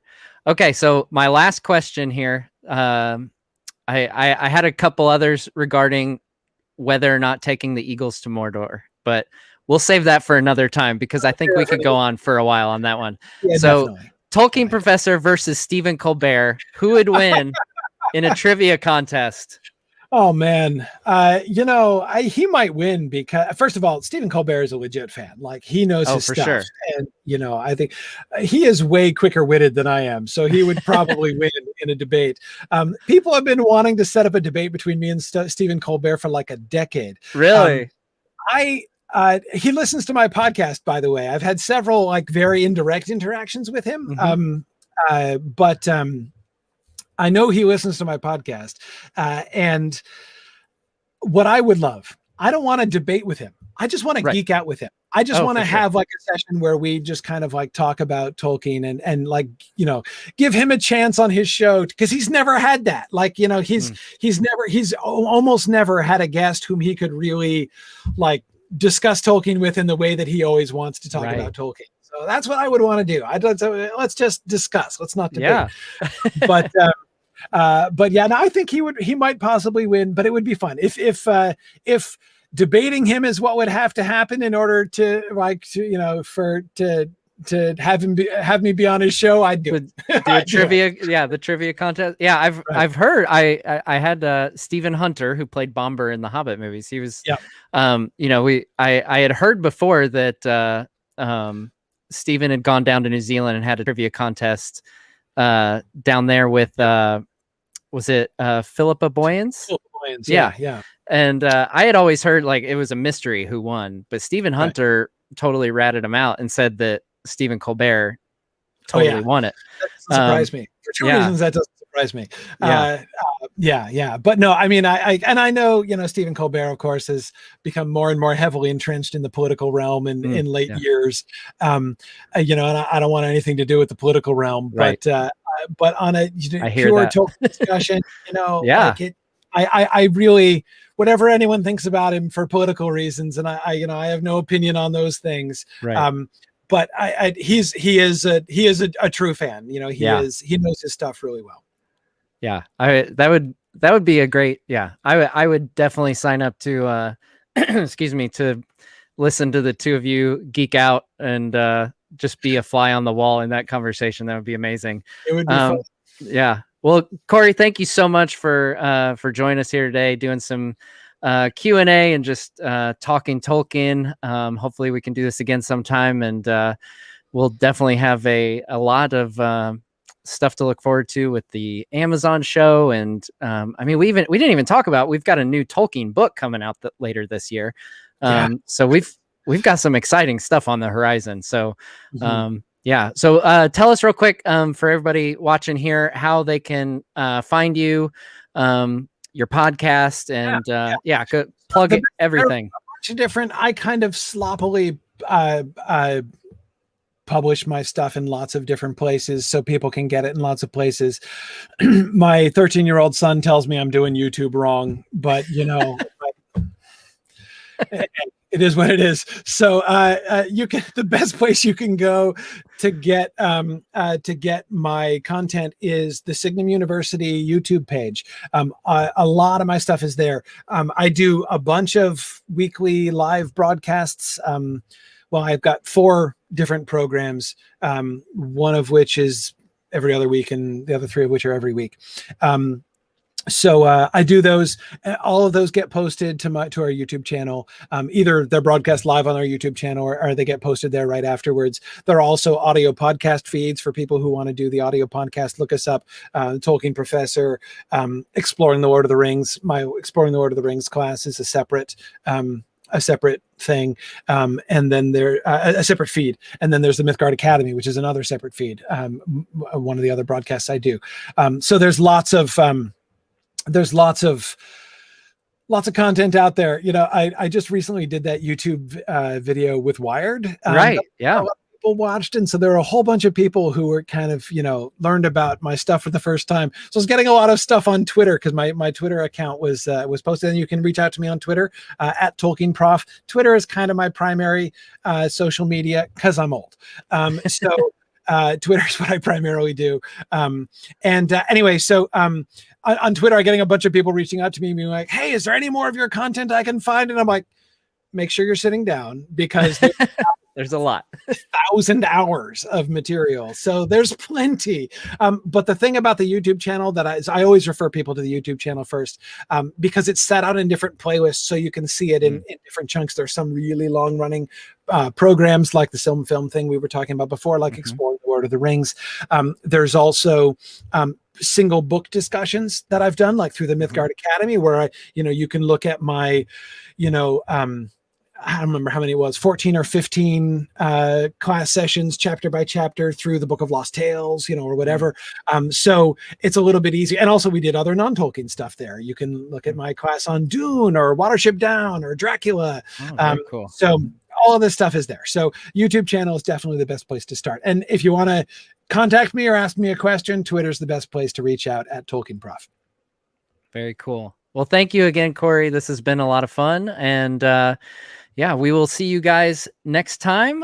Be sure to go check out Tolkien Professor, check out Signum University here on YouTube, and we'll see you next time on Nerd of the Rings.